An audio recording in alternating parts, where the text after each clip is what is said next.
Bida sa Camarines Sur ang pagpapalaki ng dragon fruit at kabute bilang pangkabuhayan. Ang tips sa pagnenegosyo nito alamin sa mainit na balitang hatid ni Jessie Cruzat ng GMA Regional TV Balitang Bicolandia.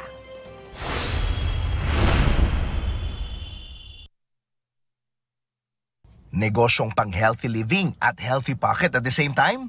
Superfruit na bunga ng isang uri ng cactus ang sagot dyan ng mag-asawang umali ng Ragay, Camarines Sur.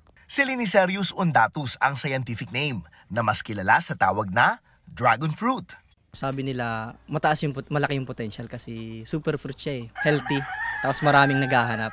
Tapos kulang yung supply, kaya nainganyo ako na why not, hindi ko i-try. Kada buwan, umaabot daw sa 500 kilos ang inaani nilang dragon fruit mula sa kanilang 1 hektaryang lupain. Ayon sa DA Bicol, unti-unti nang umuunlad ang dragon fruit farming sa rehiyon dahil na rin sa malaking potensyal nito sa merkado. Halimbawa na lang sa mag-asawang umali, kumikita rin sila sa cuttings ng dragon fruit na umaabot pa raw sa Mindanao. Always support your partner. Kung may vision siya, lagi mo siyang i-push through kung ano yung mga dapat niyang gawin. Lagi mo lang siya, dapat nasa likod ka lang niya.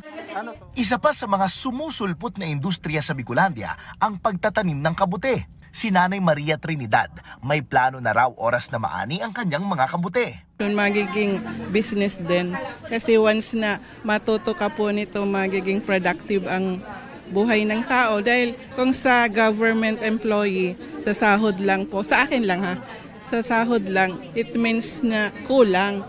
Sabi ng DA, 1 buwan lang ang hihintayin bago ma-harvest ang mga kabute, kaya kita na agad.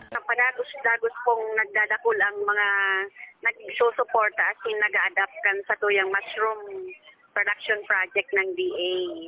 Actually, kadakol na sa inda ang nag-go into processing ng iba't ibang mga products like chicharon, mushroom sisig, and kadaklan po kayan mga housewives.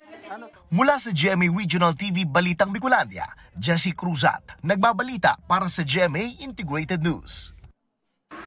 Maging updated sa mga maiinit na balita, maaari pong mapanood ang Balitang Hali at iba pang award-winning newscast sa youtube.com/GMA News. I-click lamang ang subscribe button. Sa mga kapuso abroad, maaari po kaming masubaybayan sa GMA Pinoy TV at www.gmanews.tv.